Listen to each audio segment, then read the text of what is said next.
The following is a special presentation of E60.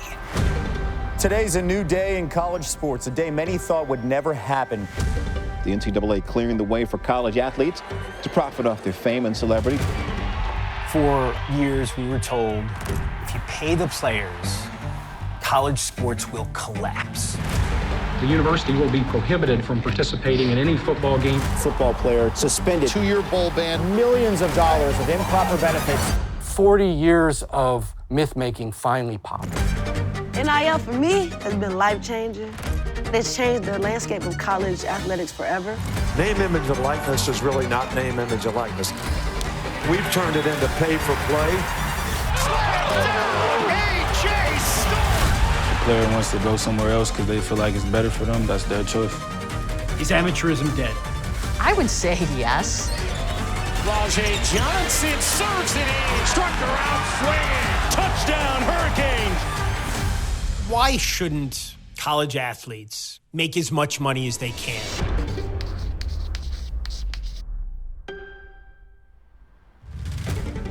Welcome to a special edition of E60.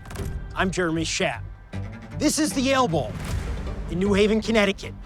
And it was here at the turn of the 20th century that college sports as we know them were born. It was here that a game called football was popularized. Now, more than a century later, college sports is at a crossroads, experiencing unprecedented upheaval. The rules that once made college and pro sports distinct from each other, well, they've all but vanished. Some say it's about time. Others say too much has changed too fast. What's clear is that very few of us understand how it all now works.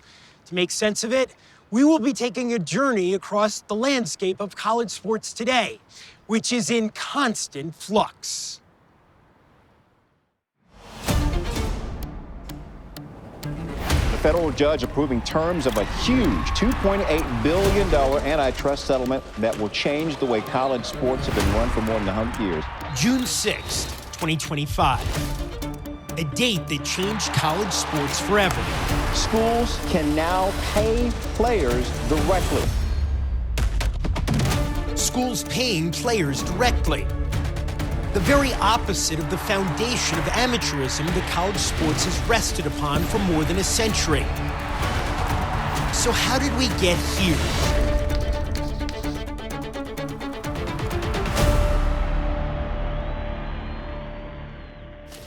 The NCAA was created in 1906 to provide collegiate athletics a governing body. From the beginning, it enshrined as one of its core principles the concept of amateurism. No student shall represent a college or university in an intercollegiate game or contest who is paid or receives directly or indirectly any money or financial concession. But it wasn't until the 1950s that the NCAA began actually regulating amateurism. There was the creation of the athletic scholarship.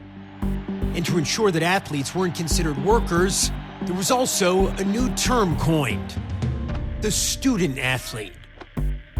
The idea that students will be in a special category that aren't employees was invented in the 50s, in part to avoid taxes on labor, like workman's compensation, and in part to provide the justification for a set of rules that prevented schools from competing for athletes by paying them.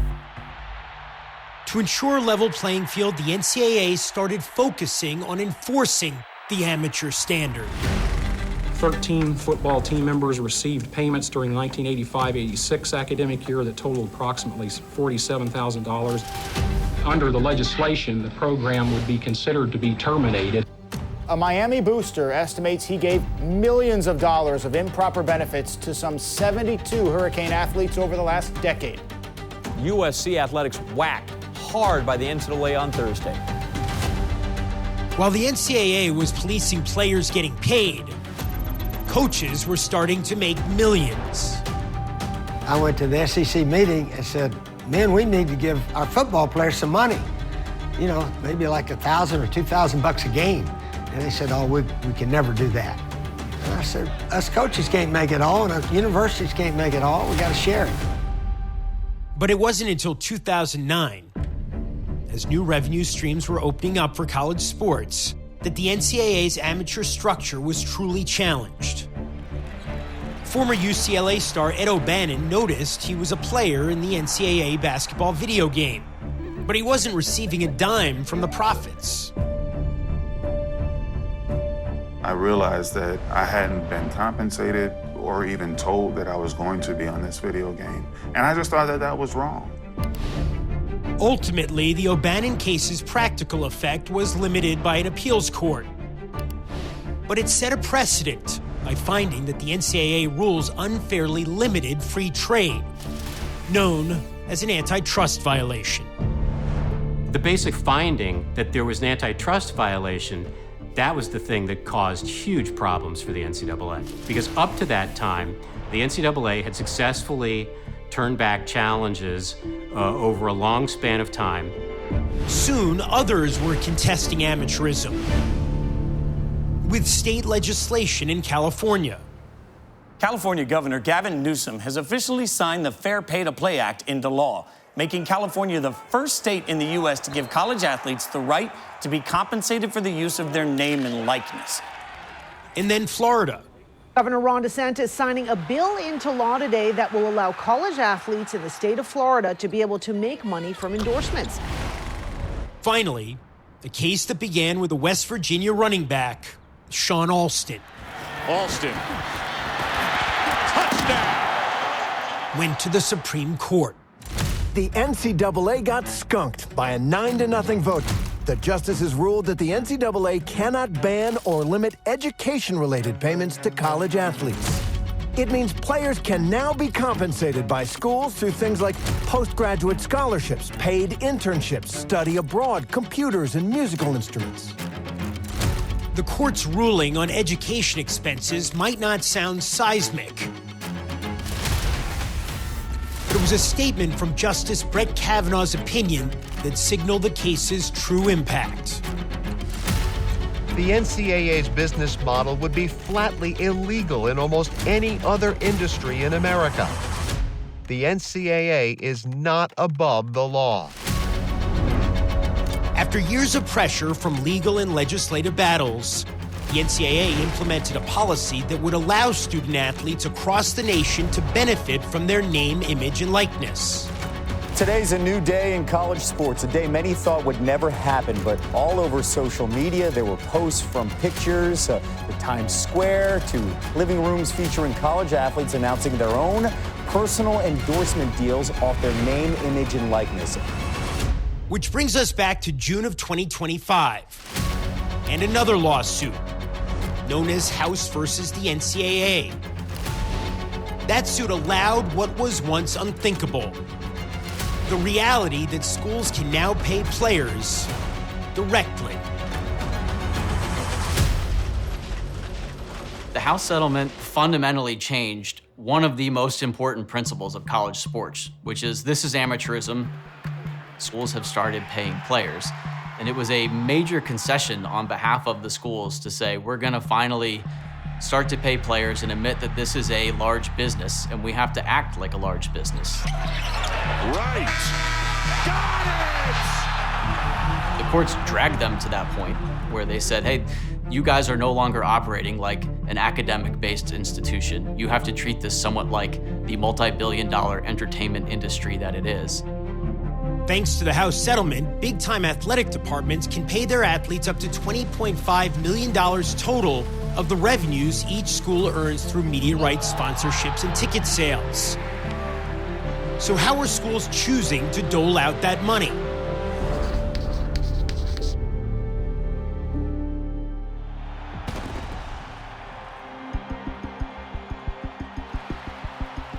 We want to stand as an elite program essential to college athletics. We want to be a brand that is a national brand that when people think about sports, they think about SMU. No school has a more infamous history when it comes to paying athletes than Southern Methodist University. 4 decades ago, the school received the most severe punishment in NCAA history for paying players. SMU got the death penalty. The university will be prohibited from participating in any football game or scrimmage with outside competition in 1987. Under the legislation, the program would be considered to be terminated. We were NIL before NIL. Unfortunately, there were payments being made to student athletes that were against the rules, and we've grown from those lessons. You know what they call NIL at SMU, right? Now it's legal. Today, SMU has a different problem: how to legally pay athletes. When you talk about revenue share, there's a $20.5 million cap that we're all abiding by. It's up to us as athletic directors in individual institutions to determine how we utilize and divide up that money.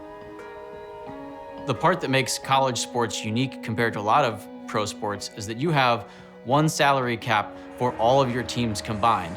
So if you want to put more focus on winning a women's basketball national championship or a lacrosse championship, you can throw a whole lot more money at that than other schools who want to put money toward their football team or their basketball team. I sit down with my staff. We got to look at football first and foremost. Networks want schools that have really good football programs for a variety of reasons. Football programs drive viewership, they drive attendance, drive sponsorship. So it is the cash cow that drives an athletics department. I don't want to get into specific numbers. All of our sports have gotten a little something, but I want to be very, very candid here. The bulk of those dollars are in football and men's basketball. But it's not just football and men's basketball. Women's basketball is significant here. Volleyball is significant here. Our administration is invested in volleyball, but it's really me going to Damon saying, hey, this is what I think I need, and can we get here to go compete at the highest level and bring in the recruits we think we need. I think the good thing is paying athletes, investing in athletes is a model that's already been figured out in the pros. So yes, the quarterback is gonna get paid more than the walk-on kicker, and that's gonna be true in any sport. Outside hitters and right side hitters are probably making the most. Maybe a really good setter. We have probably a first-team All-American setter on our team, and she's one of the best in the country, if not the best, and so those are your highest commanding positions. In talking to our volleyball coach, Sam, we sat down and we came up with a number that has allowed her to be competitive. As a competitor in the ACC, one of the Power Four conferences, SMU was required to opt into the House settlement. Schools outside the Power Four, such as the University of Connecticut, had the option of opting in or choosing not to. We have the opportunity to share up to $20.5 million, assuming you opted into the House settlement agreement. And so we obviously did that. And so now you have the opportunity to, if you have the money, to share resources. Schools like UConn didn't necessarily have to opt in, but if you want to remain a part of big-time college sports where you're competing for national championships, realistically, you had to opt into these terms where you were now paying your players. And when it comes to competing for national championships, there is one sport where UConn reigns supreme. 18 national titles, 12 for the women, 6 for the men. Most successful in terms of public perception are the men's and women's basketball teams. How do you make those tough decisions about where you allocate the funds? It's a great question. It's very difficult. I mean, it's not something people talk about real publicly as it relates to the specifics around those numbers. You guys don't share those publicly? No. You could imagine that obviously men's and women's basketball and football on this campus, get the lion's share of that. Not every program is going to be equal on every campus. I would think it'd be very difficult to find a campus in which you could compete for a national championship in every sport. At UConn, we try to define being competitive is having the ability to compete for a conference championship. And you can present to young people that, look, the expectation is, and your opportunity when you're here during your career is to compete and win a conference championship. You get a great buy-in. That's it! Out of there! Out of there! That's it, that's it! It's hard to compete right now in this landscape. It's, you know, we know that some schools have more means than we do. A few miles south of the Canadian border in upstate New York, there is Clarkson University. Of the school's 20 varsity teams, 18 are Division III. Only men's and women's hockey are Division I. For decades, both programs have competed successfully against schools with much vaster resources.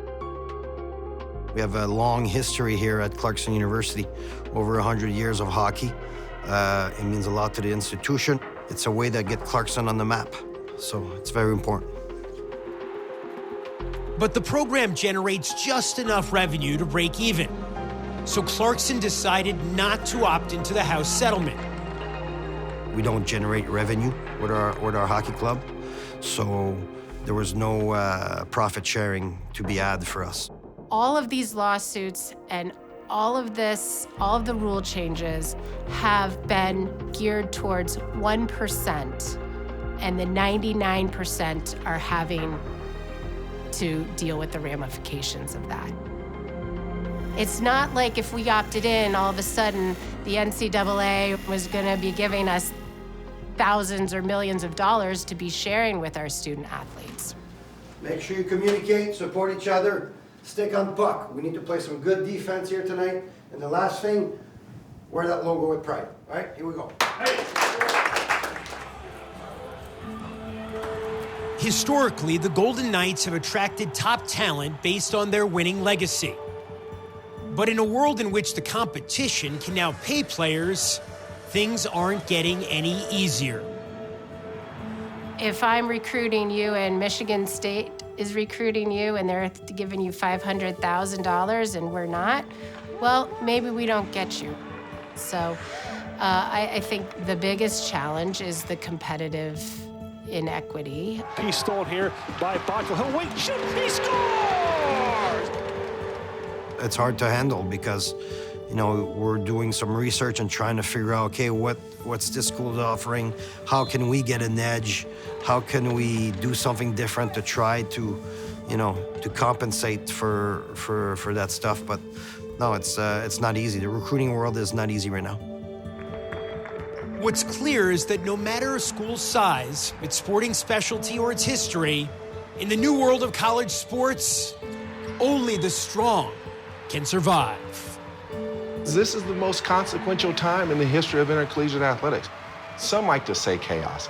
I'm not going to call it chaos. I'm going to call it change, and simply put, change is the law of life.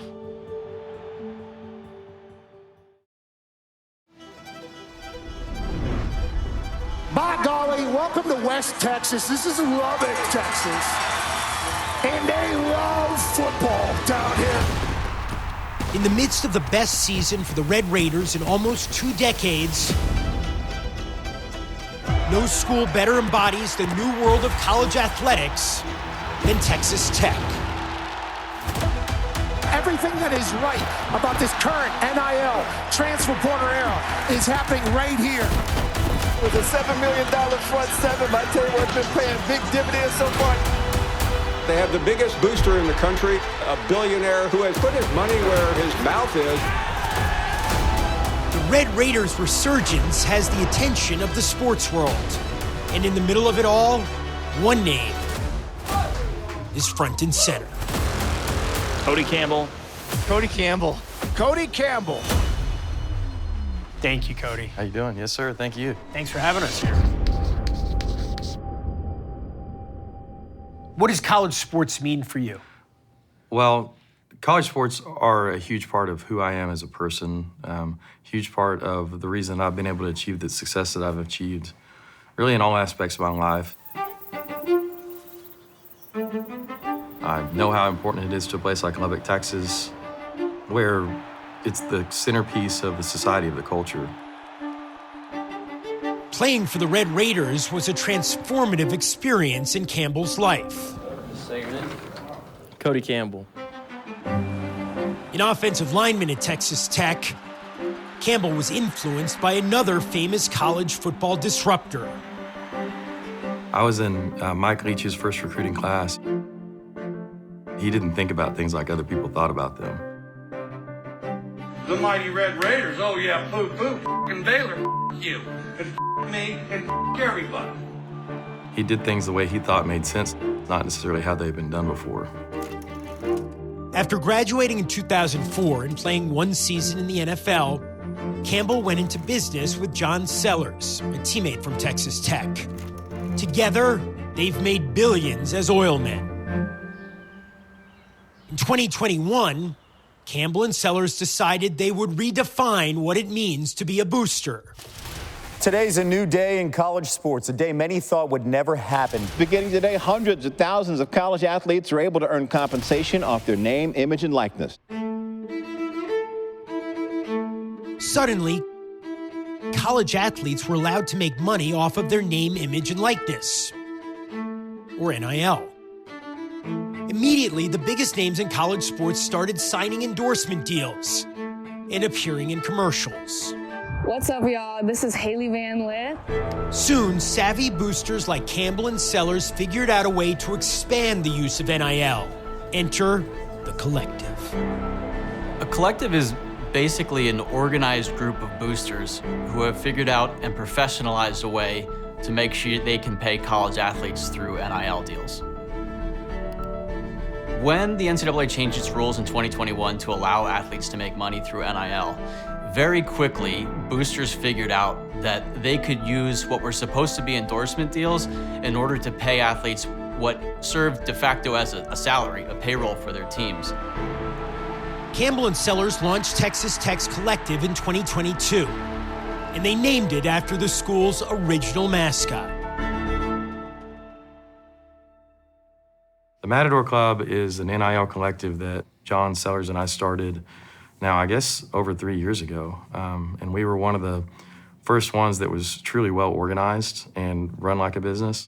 I think we got organized quicker than others. I think we understood what the rules were and what rules were going to change. And so if we thought a certain rule was going to change, we would take advantage of that before the rules did change.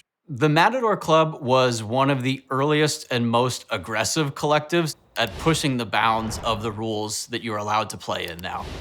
They had more money than almost anybody else, and they were more willing to organize and spend that money. Campbell says the Matador Club has raised $63.3 million to pay Red Raider athletes. All that money has made all of this possible. Caught by Virgil. Touchdown, Red Raiders. And not just in football. Thanks in part to the Matador Club, Texas Tech was able to retain the services of reigning Big 12 Player of the Year J.T. Toppin. Toppin led the Red Raiders to the Elite Eight in the spring of 2025. Toppin for the dunk. Oh, yeah. His deal with the Matador Club calls for him to make about $4 million if he reaches certain incentives, which would include being Big 12 Player of the Year again, being an All-American again, Texas Tech going to the Final Four, things of that nature.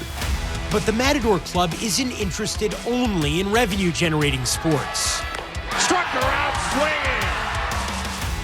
swinging. In 2024, they personally recruited reigning Player of the Year Nigeri Kennedy of Stanford and signed her to a deal worth $1 million annually. The Matador Club is amazing. Like, they want to focus on every single sport, male, female, big sport, smaller sport, like it doesn't matter. They just want to help. Kennedy would lead her new team all the way to the national championship game in 2025. Never before had Texas Tech advanced beyond the final 32. I feel like NIL with female athletes specifically has just grown so much. People are starting to pay attention and to invest in sports, so I feel like that's a really big stepping stone. Far beyond the Texas Panhandle, NIL has changed the equation. for ambitious programs and especially for college athletes. Flau'jae Johnson with a drive. LSU star Flau'jae Johnson has deals with Puma, Dick's Sporting Goods, and Powerade, to name a few. NIL for me has been life-changing. We get to be the face of these brands. We get to represent businesses. And I think that it's changed the landscape of college athletics forever.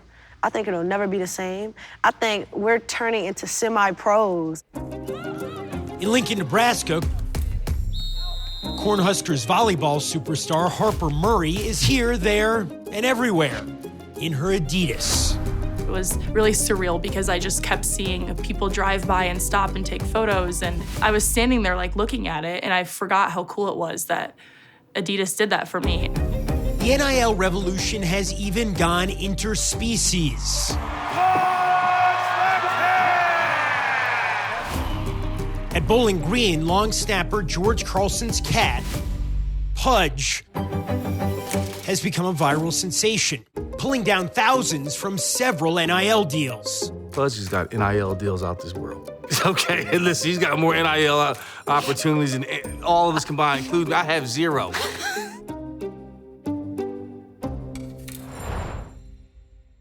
The irony is that the vast majority of the NIL money that's been paid out the last few years has nothing to do with what we think of when we think of NIL. Name, image, and likeness is really not name, image, and likeness. That's supposed to be for a marketing opportunity, which I think is a good thing. But we've turned it into pay for play. I've heard dead honest stories about this. That players go into their head coach's office and sit there and say, if you don't pay me this amount of money that this other school is, I am leaving tomorrow.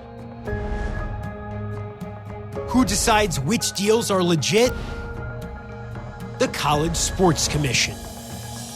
The College Sports Commission is a new group that is in charge of policing the way college athletes get paid. So there are basically two ways college athletes can get paid now. The first, you get a check directly from your school, and the second is through NIL deals and endorsements.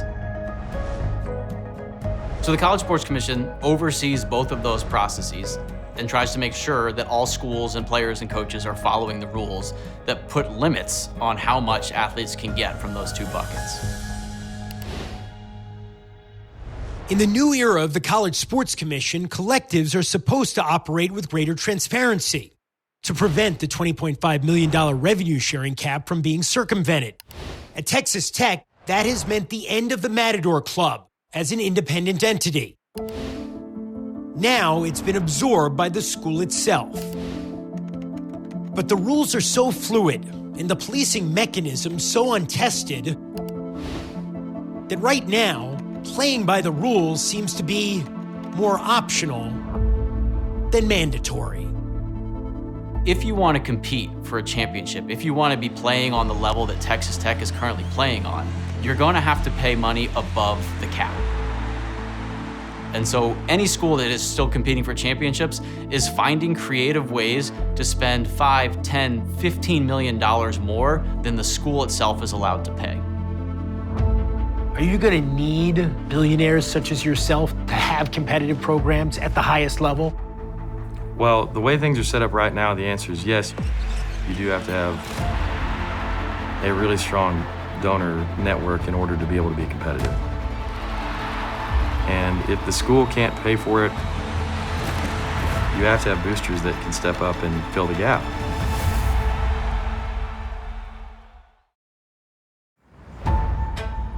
Now you may be wondering, what is the transfer portal and why is it such a big deal now more than ever? One of the biggest issues in this sport is the transfer portal. It will drive coaches crazy. I think the transfer portal has evened things out a lot. They got to change the transfer portal. It's just horrible. The transfer portal has been great for college football. Transfer portal. It really is a dumb system. Charleston, South Carolina. Not exactly the center of the college sports universe. But this is where one of the most consequential figures in NCAA history happens to reside. Someone who changed college sports forever.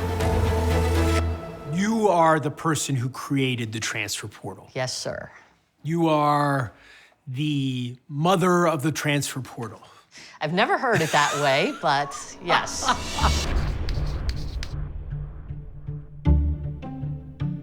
Susan Peel was director of governance at the NCAA for more than a quarter century. In 2016, she was looking to simplify the NCAA's cumbersome transfer process. Her solution?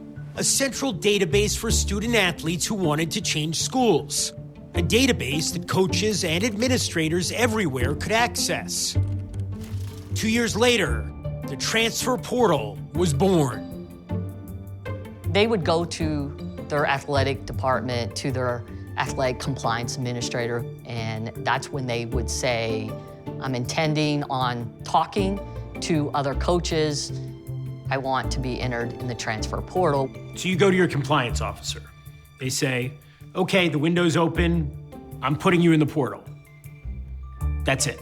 From a communication standpoint, that's the end of it. How big a part of college sports is the portal now? You know, it amazes me. I created something that I thought, hey, this is a database that, you know, it's gonna help people out. I never dreamed that the popularity and just the word transfer portal, I didn't realize it would be on signs in game day, and just, it exploded. Exploded is exactly right. Since the first year of Susan Peel's creation, 2018, there's been a 153% increase in Division I portal entries. Before 2021, athletes who transferred to a new school were required to sit out a full season and sacrifice a year of eligibility.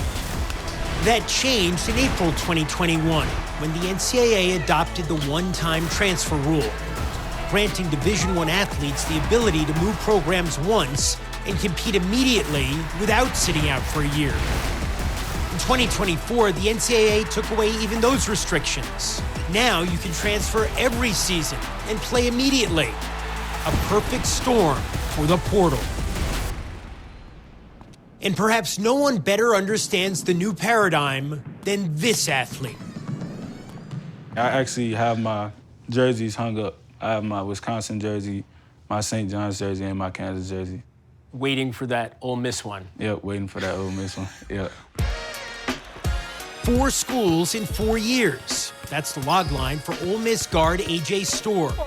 If the so-called migration generation has a face, it is his. A.J. Storr! Madness at the Garden! You started at St. John's, and then you left St. John's. Yeah. Why did you leave? Mike Anderson, that was my head coach there. He got released by the university. If Mike Anderson would have stayed, I probably would have stayed there. He left, so I just entered the portal. What else does he have in store? You had a great season at Wisconsin, so why did you leave? So I feel like I wanted to just compete for a championship, and I just feel like, you know, Kansas is, you know, the blueprint for that. Point up top. And then you went to Kansas, and how did it work out? The whole program wish it would have been a different season. It didn't turn out how I expected it, so talked it over with my family. Feel like it was the best thing for me to, you know, move on. And here we are. Here we are. There are people in college sports who say, this is crazy. We can't have a system like this. What's your response? I mean, I understand where they're coming from with that, but at the end of the day, everybody has choices. If a player wants to decide to, you know, go somewhere else because they feel like it's better for them, that's their choice. When it gets hard, how are you going to respond? If your marriage is not going the right way, are you going in the portal? If your kids are not acting right, are you going in the portal? Since 2019, Thomas Hammock has been the head football coach at his alma mater, Northern Illinois, a mid-major non-Power 4 program. Hammock knows that the transfer portal can both create and punish success. The latter part became clear after the biggest win in school history. It's blocked! It's blocked! NIU 16, Notre Dame 14. The football gods were shining down on NIU. We won that game, and all of a sudden, you got a lot of coaches reaching out to you, First of all, I was thinking, oh, this is awesome. You got guys congratulating you. But then a part of me started thinking, well, I'm sure they probably evaluating our roster. You get to December and you start getting these text messages like, you know, hey, Coach, do you have a second? When the season ended, the Huskies lost 34 players to the transfer portal. 10 went to Power 4 programs. As the 2025 season dawned, Hammock's frustration boiled over. We lost all these guys. Let's see who plays. So it's all good when people put it on Twitter, hey, all glory to God, I'm going in the transfer portal. Let's see if they play. If a young man is unhappy out of school and he wants to leave on his own, I'm all for it. But I've had multiple guys come in my office talking about, Coach, you know, I really don't want to leave, but this is what I've been offered. If somebody wants to give you, you know, an exorbitant amount of money that's going to be life-changing, I think that's great. But I don't think everybody's making those decisions based on those factors. All right, quick question. Now, that was by far and away the best we look. Can that be the standard? So that's who we are. All right, let's keep being that. We returned 0 points, rebounds, assists all across the slate. Court side, no. So in a short period of time, you're trying to make sure that you're not only bringing in talented players, but most importantly, ones that are going to fit together. The portal isn't necessarily making life easier for Power 4 programs either. Good, that's why we got to be there early. You see that, JJ? Scott Drew, whose Bears won the 2021 NCAA title, lost 6 players to the transfer portal after the 2024 season. In response, he brought in 7 portal transfers, which means the old way of building a team and coaching is kaput. You're trying to forge 4 years of chemistry into an 8-month period. So everything that we've done on the coaching side is simplify. Good, again, we're in it, man, again. Turn. If you're always thinking grass is greener and you're always moving to something else, you're never really persevering. And I think that's a false sense of life. Hurry up. But for some college athletes, there is plenty of green on the other side. NIL is a bonus. It's a lovely bonus, but I will say that it wasn't my main priority. Olivia Miles was a star at Notre Dame and a shoo-in for the #2 pick in last summer's WNBA draft. Even after TCU stunned the Irish in the round of 16 in the 2025 NCAA tournament. The first Elite Eight for TCU as they knock out Notre Dame. After that loss, Miles had a major decision to make, and only 2 days to make it. It was probably the craziest time of my life. If you're draft eligible, you have 48 hours after your last game to decide if you want to go to the league or if you want to stay in college. And I knew that the league would always be there. As the second pick in the draft, Miles would have made $75,000 as a rookie. Instead, she entered the transfer portal. Now she's making closer to 7 figures after transferring to, of all places, TCU. Notre Dame fans were displeased, to put it mildly. Obviously, we lost to TCU. And, you know, my intention was to never make it look like, you know, I'm just joining the other side or, you know. And I think a lot of people took it that way. I'm extremely well taken care of here. I have a great support system, and I have myself, and that's really all that I need. But the portal and the new transfer rules have empowered coaches, too. Coaches sometimes eager to push athletes out of their programs. This is what Morehead State tight end Christian Pedersen says he experienced.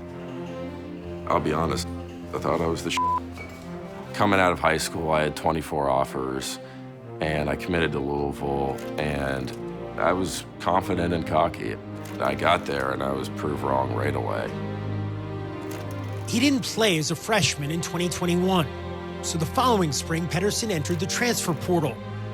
At the time, it meant he would be ineligible that fall.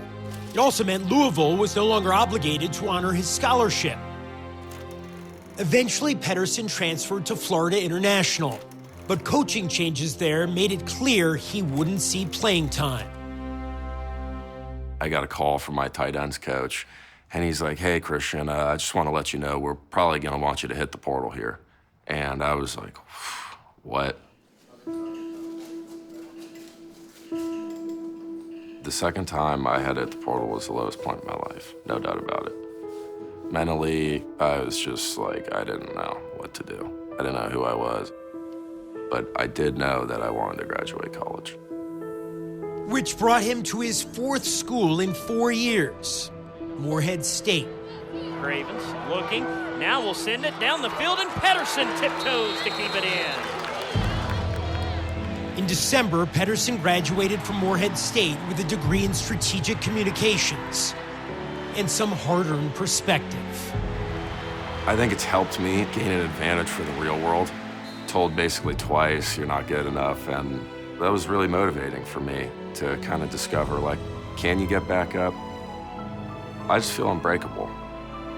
7 years after Susan Peel's creation came to life, the transfer portal has helped transform college sports into something she never intended, something she never imagined, something a lot like pro sports. For the schools, the fans, for coaches, and for the athletes. In one way, I think great for him or her. They're capitalizing on what might be the best years of their life. But again, does that start to cross the line of what I feel professionalism versus amateurism and what college athletics was all about? I'm definitely torn with that. Is amateurism dead? I would say yes. It really doesn't exist in my mind, at least.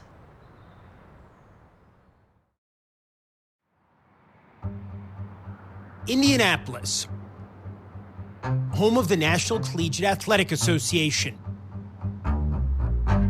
At its founding nearly 120 years ago, there were 62 member institutions. Today, there are more than 1,100, competing across 3 divisions, fielding teams with more than 500,000 athletes. But never previously has the NCAA been confronted with so many threats to its authority. With all that in mind, we had questions for the man in charge. NCAA President Charlie Baker.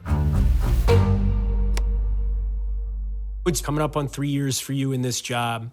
How would you describe the challenges that the organization is facing?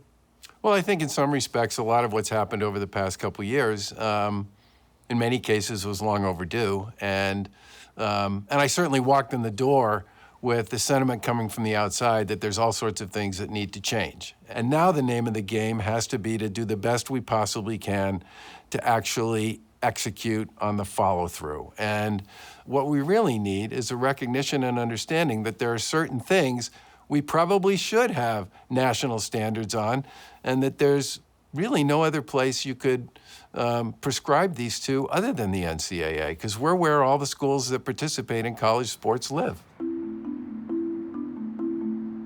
In recent years, a series of court decisions has eroded the NCAA's power to govern. The result? A college sports landscape increasingly untethered to its long-standing rules and regulations. For the NCAA, an existential crisis. For others, opportunity. Why shouldn't college athletes make as much money as they can? Just get paid, like the coaches, like professors, like anybody else. Why should anyone limit their financial possibilities? Well, I think in some respects you could argue that right now they really aren't being limited. The way the House injunction works is it basically makes 22% of the pooled media rights, ticket sales, and sponsorships of the top 70 programs available for school-based NIL directly to student athletes. And then on top of that, they still get room and board, tuition, training table, academic support, and all the rest. And if you put those two numbers together, it adds up to somewhere between 45 and 50% of the price of the athletic program at those schools, which is pretty consistent with what most of the so-called professional leagues make available to their athletes. But you're in favor of limits. I'm in favor. You don't think Larry Ellison should be able to say, you know what, I don't care. I've got $300 billion. I want to pay this kid $10 million a year to play left tackle at Michigan. That's running through the third-party NIL system. The CSC would basically say you have to demonstrate the economic value that's attached to that, which isn't an unreasonable standard, I don't think. Is amateurism dead as a concept?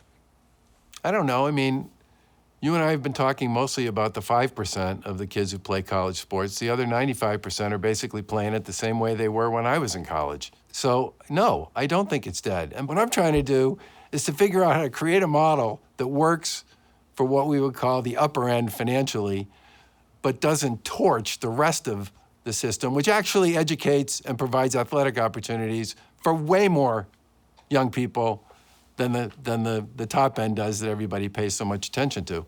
There's a real challenge in trying to figure out how to make those two things work together. I agree, but I totally believe the pearl's worth the dive. For now, the NCAA is waiting, hoping for Congress to decide on the SCORE Act. Introduced in 2025, it is a potentially transformative piece of legislation for college sports aiming to nationally standardize NIL. If passed, the NCAA would have antitrust immunity and the ability to preempt state laws, codifying the association's authority to govern. But it hasn't received enough support to go to a vote. Why is it important for your organization, the NCAA, which has been around for 120 years, why is it important that it remains strong? I don't really know where else you could put it. This is much better being run through a voluntary operation like this one than it would be, being run by the feds or run by the states. I mean, I shudder to think about how that would work. Given the scale, people say to me all the time, well, why can't you just be like the NFL? I mean, the NFL has 30 teams. We have conferences that have 300. It's not the same. And given the scale of kind of what we are and who we are, and I believe the importance of some ability to maintain the part that creates the sort of common threads across all three divisions, I don't know how else you do it. There's a benefit to having a single entity worry about this. But we obviously have to prove that over time.